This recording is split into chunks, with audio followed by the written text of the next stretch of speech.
Hi there, I'm Jennifer Dayton, author of the book 7 Secrets of Horsemanship and Understanding Horses.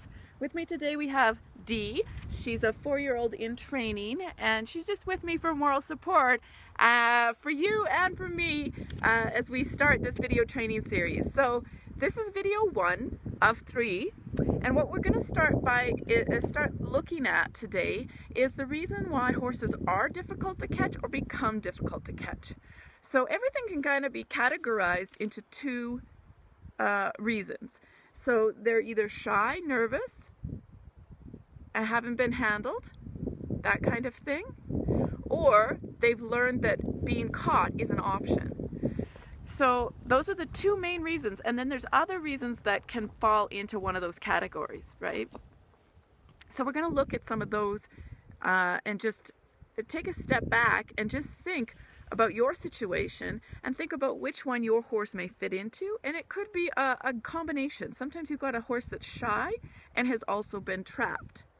So for instance, that's part of a subcategory of why they become hard to catch, is because they've been trapped.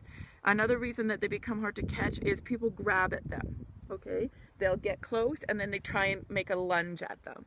And you know, I actually remember doing that as a teenager, and it did work once or twice. But over the long term, what's going to happen is the horse is going to anticipate that grab and they're not going to let you near their side. Okay, so one of the horses in a case study that we'll have, he has had that happen, as well as being cornered, which is another mistake people make. Cornering your horse is not a way to catch them.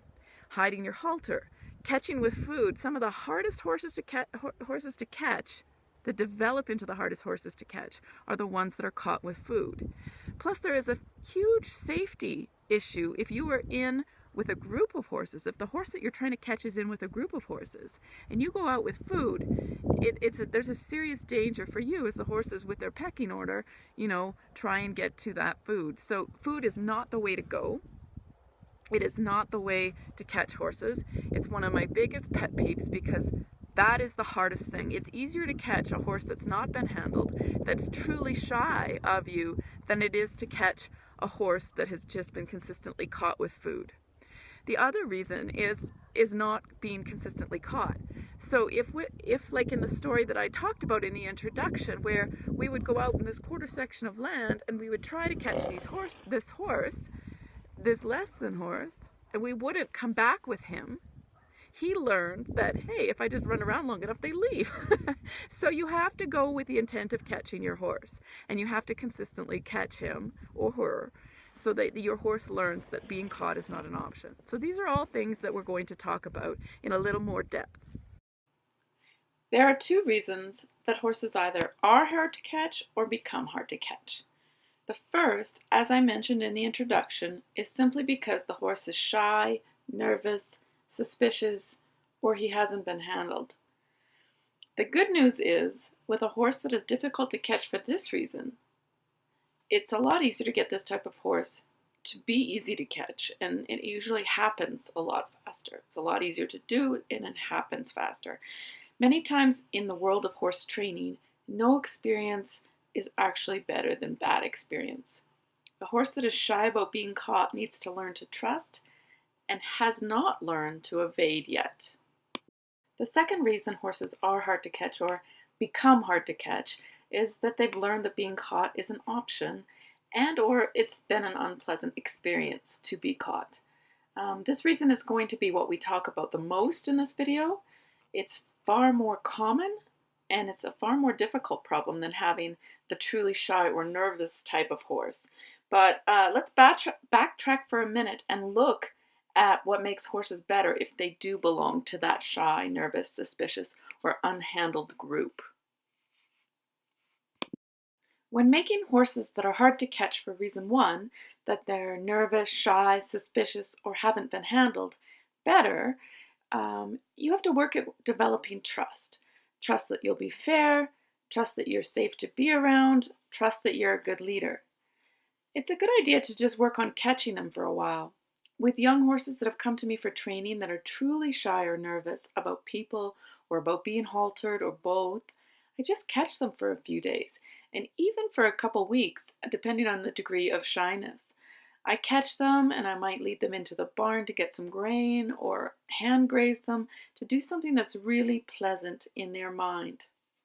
It's very important to stay consistent with this type of horse. They're very impressionable, so you're setting the stage for yourself and how it's going to be when you go out to catch him or her. And lastly, you want to use good body language. This means putting the halter on correctly with the least aggressive body language and being acutely aware of what we communicate as predators with our bodies and gestures to these animals of prey. I'll show you what I mean by correct haltering in video 2. I would wager that 80 to 95% of horse people do it wrong. If you do have a shy or nervous horse, I think it's important to also understand what you could do, even if you don't intend to, that might make it worse to catch or harder to catch long term. So you don't want to do anything that would jeopardize the trust that you are building. Many times this happens without a person ever meaning to do harm. The person either hasn't thought about the long-term consequences, or maybe they haven't related what they're doing in the moment to how a horse thinks and how they perceive the world as a prey animal. Grabbing the horse is a good example of this. If you grab the horse because you're close around the neck, or you corner them, you may catch them in the short term once or twice, but it's a long term, you're really jeopardizing the trust. You're attacking them essentially. So having unpleasant things happen when caught is another way to make being caught worse. So this is also related to building trust. It's not to say that you can't proceed with training, or that even if you are proceeding with training, that it's not possible to have a bad day. Of course, it's possible to have a bad day or two, or a difficult day. But if you vary what you do with the horse and make sure to include pleasant, relaxing experiences, such as a leisurely trail ride or a hand graze or a nice grooming, it will improve things a lot. Don't be all business with your horse. Not catching your horse every time you try is very detrimental. So this goes with consistency. If you don't have the time to catch your horse, don't even try. Giving up is only showing the horse that being caught is optional, and it starts to create the problems that we see in the second reason horses become hard to catch. It's teaching the horse a very bad thing in the long term if you go out to catch them and give up. The last thing is if you use poor or aggressive body language. This involves learning to speak horse and to really understand the huge influence we have with our bodies. This last point is what the second training video in the series talks about and teaches you. For horses that are hard to catch and fall into the second category, that they've learned that being caught is an option or that it's an unpleasant experience, there are also important things you can do to improve catching them. Really, these things are parallel to the things you do for shy or nervous horses, except the focus or the emphasis may be a little different. Or maybe a lot different as well. Where body language and consistency could be the needle movers for the first type of horse, the leadership role may be the biggest game changer for the second type of horse. You still have to develop trust with the second type. You still have to prove you won't grab or trick the horse when catching them, and the leadership role comes into great importance here. We'll talk about this more in a moment, but while a shy or nervous horse automatically kind of sees you as leader, generally speaking, a horse that is hard to catch for the second reason is not generally scared of you. In fact, walking away from you is their way of communicating disrespect. Being too aggressive is unfair to the horse, but being too passive is ineffective. And so finding this balance between being assertive enough to take the leadership role and passive enough to disarm the horses that may be a bit nervous but also have learned being caught is an option. A horse that might be kind of between the two groups. That's something that takes time and practice to sense. Pay attention to it. The better you read horses, and again, this ties directly with speaking horse and listening to it, the easier it is to determine where this balance is. When you determine the balance between being passive and being assertive, You become much faster and more effective at catching difficult horses and improving this quality about them. Um, Make their work fun. Mix it up a little bit. We talked about that a little bit with the last slide. Too often I see horses caught, ridden hard, and not necessarily well, or drilled on circles endlessly and put away. No time is spent with a horse on the ground. No variation is put into their work. So it's kind of like if you imagine yourself back in grade school, that being drilled on your multiplication tables over and over again, day after day. It would be dreadfully boring. Eventually, I'm sure you would hate going to school. So if you think about drilling your horses on certain things, they're going to feel similarly to that. I want my horses to wonder excitedly, what are we going to do today? I want to mix up their daily work with some flat schooling, some gymnastics or pole work, some jumping maybe, and trail riding. Sometimes I put a lunge in there to work on improving or strengthening something the horse is struggling with. I mean, expert lunging sets the horse up in a type of discovery learning where they should be able to think about what they're being set up to do, and then figuring out how they'll do it. So I love lunging. I love the chance to just watch my horse go and see for myself from the ground what their struggles are. If my horse is not as keen about being caught after a particular training session, I also notice that. That's important information that they're trying to communicate to you. And it's not to say you shouldn't have done that last training session, but maybe lay off the next day if they're wandering away from you or a little more difficult to catch because of that. So listening to them. Again, being consistent and using good body language when catching your horses is vital. If you've been frustrated and struggling to catch your horse, and you know your horse isn't fearful of you and it falls into the second category, it's actually pretty easy to make this type of horse worse about being caught. So it's really important to know what makes them worse and avoid doing that. So just be mindful of these things listed. The first one, having something happen to jeopardize trust, is really speaking to the subcategories that I mentioned in the introduction of this video. Grabbing at your horse, either grabbing his neck when you're close or grabbing the corner of his blanket or the edge of his blanket if he's wearing one, cornering him in his paddock, chasing him to cut him off in your interpretation of body language stuff, and that sort of tactic. We'll talk more about them in a second in more detail, as well as the second part, which is allowing the horse to take the leadership role. Having unpleasant things happen when caught can mean poor or abusive handling, riding, or unpleasant work. We've of course talked about being inconsistent, and in order not to use poor or aggressive body language, we need to understand what we do with our bodies to be aggressive or alternately passive and how to control that. And video 2 in this series talks about that.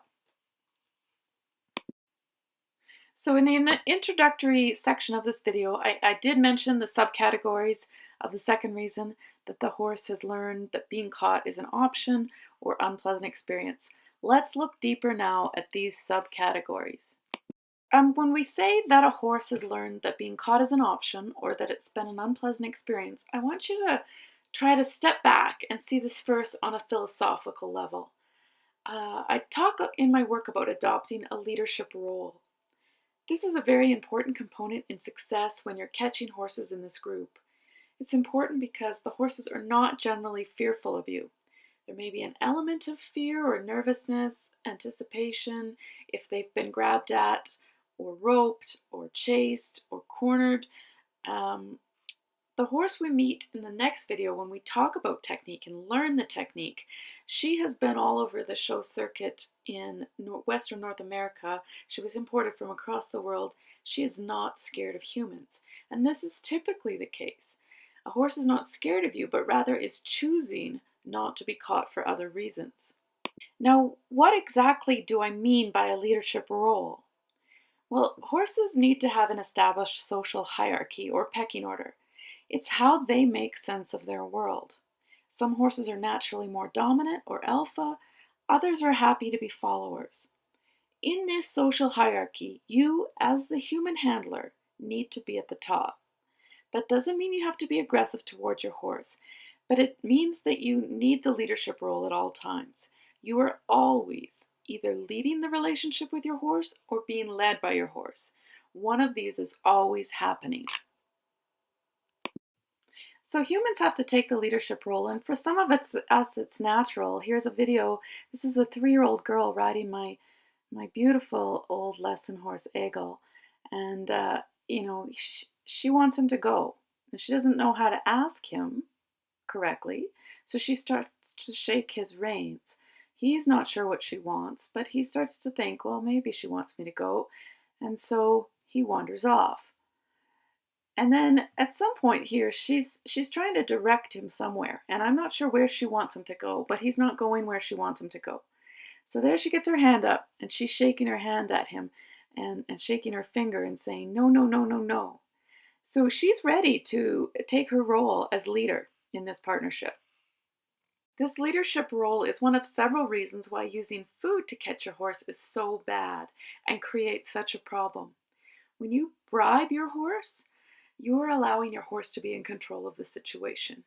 You're hoping that the feed will lure him to you, and you have enough time while their nose is in the bucket to put the rope around their neck and grab them. Meanwhile, other horses in the group are coming to see what's in the pail, and very likely will start to establish their pecking order to see who gets to stick their nose in the bucket next. They can kick at each other. Some will run away from a dominant horse that's coming up that you don't see. It's a very good way to get kicked or trampled, and it's very dangerous to do. I'm seeing a young person who calls herself a trainer sending children out with buckets to catch their lesson horses in a field of a group of about 5 or 6 horses. And it absolutely horrifies me on multiple levels.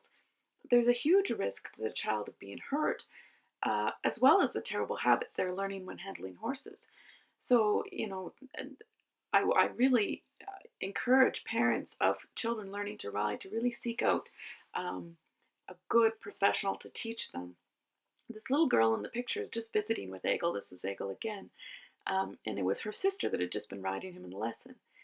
So even with some success in this approach, it's not a long-term solution, catching a horse with food. The bribe is still allowing your horse to be the leader of the relationship. When looking at the techniques, the common techniques of chasing your horse, cornering your horse, grabbing at your horse to catch them, these tactics could have an argument for taking a leadership role, but any one of them are terrible things to do as a leader. As a good leader, as one that the horse will respect and trust, you need to be honest about what you're expecting. I never hide the halter. As a teenager, I remember doing that, thinking that maybe the horse wouldn't suspect that I wanted to catch them. I've never seen this technique as valid in my years of training. I take the approach of confidence, of quiet determination when I go to catch the horse. I never hide the halter or try to pretend I'm not going out to catch the horse that I want to catch. I just simply show up, and I never chase the horse. Although sometimes in reclaiming my role as leader, there are situations where I'll guide the direction the horse is running away to. So we'll actually see that in video 2. And I think that's a really important distinction because I think people see somebody running and interpret that as, oh, I'm supposed to chase your horse. You never chase your horse. But if it means being able to use your body language to control the direction in which he's running to, it's just a way to take back your leadership role. I never grab, I never lunge at, I never corner the horse. These tactics really fail in creating a trusting, safe relationship for the horse because of their instinct for fight or flight. When we trap the horse, we are bringing out their instinct for flight and pressuring them by putting them against the fence or lunging at them. It's bringing out the responses to the forefront. So both reactions have a lot to do with body language and speaking horse, which we learn in the next video. Building trust and gaining the respect of the horse is easy to do with the techniques that we learn in this series. The next video will arrive in your inbox in a couple of days, so make sure you add this email to your contacts so it passes through your spam filter.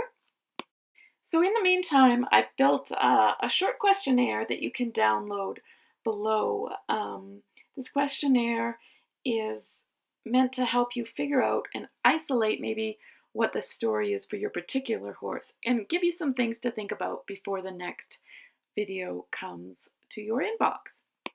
So I hope this video has helped you understand how horses become difficult to catch, or how they may have started out a little bit shyer or a little bit harder to catch. So having said that, the next video is going to take you into the techniques you use in terms of attitude, body language, things like that, that are really going to help you catch the horse. So watch for that in your inbox in the next couple of days.